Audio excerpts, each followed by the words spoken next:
it is wonderful to see you again. How's it going? Hello, Lindie. It's a pleasure as always. I'm good. How are you? I'm so good. It's awesome to hang out with you. And I was tuning into your talk at Women in Language recently, and I was so touched by you talking about language and identity. And that is why I have called you here today to kind of continue this discussion about where languages and fit into our identity formation. And customary to how I usually start these videos is just if you could introduce yourself to anyone who has been living under a rock and doesn't know who you are. Oh, Lindie, you flatter me. Well, hello everybody. My name is Lina Vasquez. I am a Latvian Australian polyglot. I run a YouTube channel as well. I also work as a language coach, so that includes helping people with their confidence in speaking. Really, I love tying multiple areas and domains of life together. So looking at the psychology of language learning, looking at people's personality types, which is something Lindie and I discuss all the time. Do a lot of things. I think that's how I'd probably describe myself. You have such a fun life. Amazing. And can you tell me more about how you started understanding who you were when you grew up multilingual and across different countries, and more so becoming an adult? What role do languages play in defining who you are? As a teenager, I was exposed to a variety of different cultures and a variety of different languages as well. So not just my own and the ones in my family and my inner circle, but just through life in Australia. So I was born in Latvia and I grew up in Australia, and the first 7 years of my life were spent at airports, mainly, really. And we kept traveling back and forth. We would be at airports in Thailand, in Singapore, in Malaysia, in Dubai, and, in all these different places. And so when I was really little, I remember one of my first memories in terms of understanding that there was something different about me and the way that I identified myself, even as a little child, was when in kindergarten I had to bring a book to read. So everybody could bring their favorite book. And I think I would have been maybe 4 or 5, and I brought an English book. This was in kindergarten in Latvia. And everybody else had a Latvian book. And they didn't read my book because nobody could understand it. And I went home, and I remember my mom telling me this. She said that I always loved reading and exploring, and when I came home that day, I was really disappointed because I felt misunderstood. I feel sometimes, or I felt for a very long time, misunderstood, always being the outsider and people not being able to comprehend how you can relate to different cultures. And yeah, so my stepfather is Peruvian, so I grew up with a huge wave of Latino culture as well in Australia, with a Latvian household as well. And I think through my languages, I've been able to understand that identity is ever changing.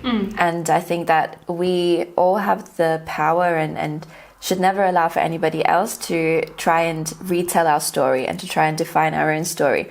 And that is kind of the main realization I had is, I can be all of these things. I can be Latvian and I can be Australian, and I can say that I'm pretty much German because I identify with the culture and I live here and I can interact with everybody.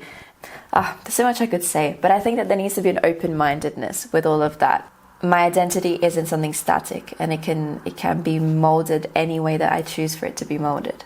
I understand completely what you mean about it not being static, and I think that's quite a new concept that people are starting to embrace, even outside of the language multilingual world. And I mean, it's general, you are not the same person as you were a few years ago, and that would be scary if people didn't grow and change. But I think identity goes a lot deeper than just developing as a person. The first time I really started kind of questioning who am I was when I moved back to South Africa from many years abroad in Dubai, Pakistan, France, and I was in I was a teenager, and that's such a terrible but important time of your life. Oh yeah. Yeah, it's hard. And I was South African, I am Afrikaans, I don't have a parent from a different country, yet I felt like I could more relate to people who were from overseas, or were also were half something, or I mean, half is not the right term, had a parent from one country and another country. And it was very, very difficult for me to relate with fully Afrikaans people. I couldn't understand the humor. I just felt like this is only a language I speak and not a culture or an identity that I can really embrace. And moving back to South Africa, I felt so foreign. And I actually found peace or solace in learning other languages, where I could develop parts of myself. And I forgot who it was, that woman in language. She was talking about how it's almost like with every language you learn, you are discovering or peeling off a new layer of yourself. It's not that you are becoming a different person, but you are discovering different parts of your identity, which I thought was really beautiful. And with every new language I learn and every culture I interact with, it's like exposing a part of myself that I didn't know I have. 100%. And I think if you feel connected to a particular aspect of a culture, or you feel connected to a language, who's to deny that? You know, who is to deny that of you?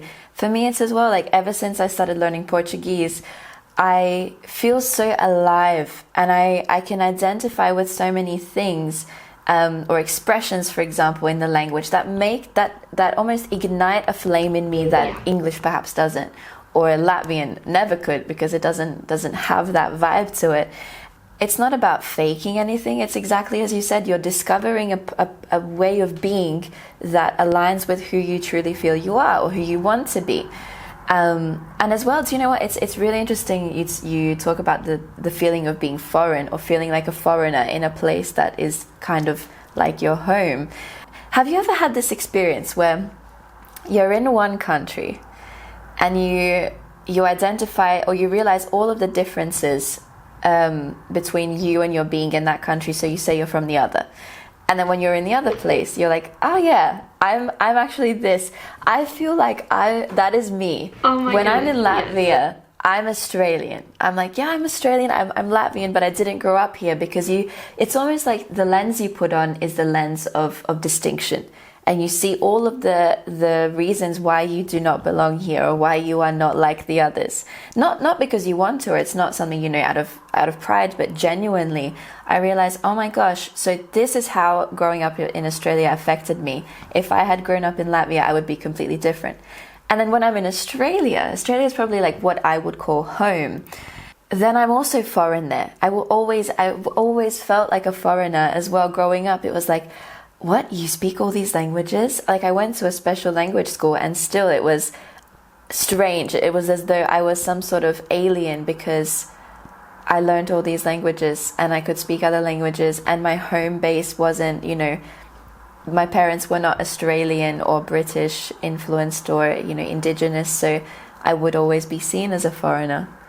I feel like I almost embrace my South African or Afrikaans identity more when I'm overseas, and I don't know why. Yeah, I'm not sure if it is to maybe have talking points when you're so different. Maybe you make friends easier. Maybe it really is just a coping mechanism, where I personally am attracted to people who are so different from me that maybe my mind thinks, in order to make friends, I need to emphasize these parts of me that are different, so that we have talking points. But in the same breath, it's so important, and I think what you and I might do very well is to be able to blend into a new culture. Just like that, we can settle into new environments, because we're constantly uprooting ourselves. There's no time to be mourning a previous culture when you need to be getting on with your life, right? Yes, and I love how you explain that. I found that I've really adopted Singlish here in Singapore. It's almost like a Creole, or just a different way that people talk here. I very comfortably slid into that, and it's very easy for me to use that at the office. But that's not who I am. I am not Singaporean, yet I feel so comfortable using it. But I am not going to take this and make it my own. I'm not going to say I'm Singaporean now. It's more of like this is something that we can connect on. It's a mutual language we share, and I'm embracing it right now, and you are allowing me to find myself in this space. I'm not reforming myself. I'm using what I have to try and create connections with people. Exactly. That's what it is. It's connection. It's having multiple points of connection. And I think that when it comes to identity, you have different types of identity, which I obviously talked about in my presentation. So you have your cultural identity, you have your racial identity, you have your personal identity, so just who you are when you're by yourself. So many different points. But if we look at the social identity and our self-identity, which is generally what people refer to when they talk about themselves, all of that, if you bring it back down to the basics, happens through connection via avenues of pop culture, of music, of stories, and expressions. So having now lived with a whole household of Brazilians, yesterday, for example, I met a girl from Portugal, and we were talking, and she's like, my God, I would have thought you were Brazilian. Like, you use this expression and you use that expression, and it's those colloquialisms, and do I know perfect grammar? No, but I want to be able to connect with people. And I think connection doesn't happen in perfection. Connection happens when you actually just want to understand the other person, or you can relate on some point. And at the same time, when you're learning something new, that is one of the most vulnerable spaces that you can be in. And you're exposing yourself to the unknown, and people love vulnerability. People connect over emotion and vulnerability. So when I stuff up in the language, am I laughed at? No, but I'm human. They see that you're a human. Absolutely. I was just going to mention vulnerability as well. When you were saying connection is not based on perfection, immediately I thought that's exactly why, even if you think of something as plain as like dating relationships, you build connection with someone when you are vulnerable. And like you said, a beautiful way to be vulnerable is to start learning a new language, because you are moving from being able to communicate fluently in your own language to completely being a baby. You are going to make mistakes. You don't know what you're talking about. You are stumbling over your words. It's a really good learning curve for both parties to learn about, like, who am I in a new language? If I am making all of these mistakes, am I still the same person? How do I come across and still represent my honest heart and true thoughts when speaking a different language? I had this analogy come up the other day with a client of mine, and she was like, Lina, this is so powerful. I think you need to share this. I was like, okay. And one of the things I know, even for me, has come up before, where if you've ever had that feeling that you feel almost stupid in a new language, because that frustration of not being able to express your intelligent thoughts, and resulting to the bare minimums of I need to get this point across, and it's frustrating. And she said to me, she's like, one of the reasons why I'm struggling learning German, and she's from the US, she's like, because I feel so stupid when I talk. I feel like I'm dumb, and I resort to English because I can express myself better. And I said to her, think of it like a transferal. So, when you're like moving from one country to the next, it doesn't happen in a day. You slowly send your boxes to the new place, then you kind of redirect your address, then you personally also move, and until you've actually settled in, it takes a while. What you're doing when you're learning a new language is you're also it's just a process of transference of thoughts from one place to the next, and in that process, you're also going to adopt some new items that you didn't know you needed or that you didn't have before, and which creates a new environment. And I think that that's what learning a new language is. It's just a process of you transferring all of your knowledge from one language to another. When you don't have the words, like I love following accounts or poetry accounts, or also personal development related accounts from different countries and in different languages, because when I don't have the words to say it, I use their words to recreate my feelings and my understanding of what's going on. And not only does it allow me to learn those expressions of how you actually would say it in that language and not literally translate it, but it really allows you to think differently. I don't know, like, do you meditate in different languages? I pray in different languages, and I find that my prayers or my how I communicate with God in different languages kind of brings out different parts of me. Afrikaans would be more, that's how I grew up, and that's how I like learned about God, was in Afrikaans first. But Korean and Japanese, just the way the language is so much more emotional and descriptive. I can say things in Korean that I could never get across in English. And maybe if I'm really in a place of like confusion or pain or desperately calling out to God, maybe Korean is the language I'll use just to get across that thought. And I don't know what your beliefs are or what people online watching this think, but the God I believe in is multilingual, and I just find it like so freeing to be able to talk to God in different languages. I just find that is the coolest thing. So maybe meditation, maybe prayer, however you approach it, but different languages, oh, for sure, they play a big role there. What about you? It's intriguing. You sparked a whole wave of thoughts. So in terms of prayer, I grew up as a Catholic person. And when I would go to church and I would pray, even when we went to church, because of my dad, we would go every Sunday to a Hispanic church, which included like, it was a very different experience. It included like the guitar being played and songs, and it was a lot more lively than what I was used to. But every time that the prayer came around, I would pray in Latvian, because that's where my strongest connection lied, and it almost felt like a betrayal when I wouldn't do it in Latvian. And maybe I just created that in my head. But the most profound connection that I felt was when I did it in Latvian. And then I started to question that later and later when I first moved to Germany, and I went to a mass in Munich. And I thought, wow, I'm understanding all of this. I still feel connected. This is great. And so like, I'm not as religious in that regard anymore, but I am very spiritual. And I think that whatever word you want to define, your spirituality or your faith with, I think it doesn't matter. I think it's all about how, it's a personal thing. It's you and how connected you are to your definition of God. And so for me, I meditate a lot, and I started meditating in different languages. And I realized that, as you said, when I meditate in, let's say, Portuguese, or I meditate in English, or I meditate in Spanish, I just feel differently. Like I feel it it connects to different parts of me.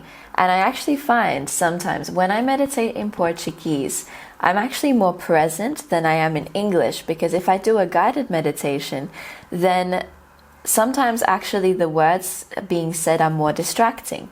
Whereas when it's in Portuguese, I'm not focusing so much on the comprehension. I'm just kind of there listening. And I feel in more of a state of bliss. It depends, yeah.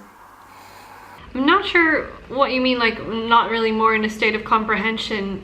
I would think more when let's say a guided meditation, for instance, if that was in another language that I'm still learning, I would actually focus more because I'm trying to understand the language. Of course, this is kind of an activity you would need to do with at least some level of intermediate understanding. But I would almost feel like I would be more focused in any foreign language. Yeah. Okay, I think let me redefine that. I realize where the confusion comes in. So comprehension probably isn't the best word to use here. So when I listen to the English one, I'm focused on the application of what is being said. So let's say I'm listening to a meditation about self-love. And I'm actually actively thinking. Whereas when I'm listening to the one in the foreign language, and I definitely agree, I've tried meditations in languages that I don't speak very well, and it's a very different experience as well, which I actually did a video on. So this is not a plug at all, but I really thought, I'm going to test this, and I'm going to record, anyway. But when I listen to a meditation in Portuguese, I'm not focusing on what the person is kind of teaching. I am listening to the words and thinking about the words, and I'm in a state of presence because I'm so focused on the guide. So in a sense, your thoughts aren't drifting because you're focusing on the guide. if that makes sense. I think so, yeah. Maybe because I don't necessarily meditate per se, it's hard for me to understand. But I've also found that reading the Bible in a different language completely has a different experience for me. And my Bible is half Japanese, or the one I study from the most is a Japanese English Bible. And because the languages are so different, there's actually different parts that are brought forward or highlighted, or different ways that they express it. And you're like, oh, I didn't realize that this word could mean that. Exploration and growth of oneself comes through challenge. So your understanding of the world being challenged. And I think that is so important, because if we sit in our own beliefs, wherever they have come from, then I think it stops you from expanding, and which then in turn also blocks connection, because you're so set in seeing the world through the knowledge that you've had up until this point, or the knowledge you've acquired up until this point, that you're kind of not following the natural flow of the world, which is about change, and the only constant thing is change. So I think it's so beautiful, to pick how you want to change and what languages and different experiences of the world you want to draw from to create that internal change. And growth comes through change and moving away from just the bit of knowledge that you had to acquiring more knowledge. And a perfect place for that is to start learning a new language. Because that's a new set of knowledge you're learning. And because languages and culture are so intertwined, you're not just learning a new way to speak, you're learning a new way to think. Exactly. And that can change how you think about yourself, especially what we're talking about, journaling and meditation. Those are very introspective activities. And when they are done in a different language, I think that can really reframe how we think about ourselves. Do you see languages playing a constant role in you developing as a person? Do you feel that we're both adults now, that you've kind of solidified what your identity is? How do languages play a role in the future you? Languages, I will always have a role to play in my life, and there are things that I have learned that I said I would never do or never learn. Here we are. So I think having that already as a precursor gives me the belief that I will never say never, because I never know. I don't know what my future Lina is going to want to do, or who she's going to be, or who she's going to meet. And I think, for me, language has always been, as I said, about connection and connecting to people. For the rest of my life, I want to be exploring the world and exploring people and exploring different cultures. So that's going to happen naturally. I think it's just going to be a natural thing that I'm going to meet new people, and that's going to inspire me to learn a new language. So you never know. It's one of those things that is sometimes far beyond your control. So I think that the role that languages play in that is that they will always be at my core, but they are not something where I feel like my whole life needs to be about them and I need to prove something to other people. I realized that a lot of my languages have taken on a more personal relationship, I guess, or I have a more personal relationship with them, and I don't feel like I need to prove anything to anybody. And I think the more you grow in fluency of a language as well, your role, your relationship with that language changes. Maybe when I was younger, my goal was just to learn a language for the sake of being able to communicate in it and to see how far I can push myself to learn it. Right now, it's more of like, now I have this language, what can I do with it? Can I explore design in Hungarian? What does it mean to be a designer who speaks French or a little bit of Vietnamese? How can I integrate it into my life at not just a level that is a means of communication?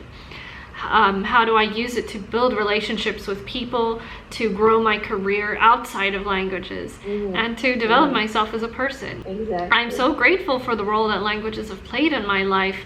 And sometimes I sit and daydream, who would I be without languages? What does monolingual Lindie look like? And sometimes it's a scary thought. This is not to put shade on anyone or to shame anyone who is struggling to learn a language. The mere fact that someone is out there trying to learn a language already shows that you are ready to expose yourself to different cultures and broaden your thinking. But if you are closing yourself off, and if you don't care about cultures, languages, meeting different people, making connections, that would be a very boring life to me. Well, you're missing out. Yeah, you're missing out for yourself. Honestly, like just by I think there's a lot of fear, I think, that underlines people not wanting to expose themselves, or maybe they genuinely just never had the opportunity or never chose the opportunities.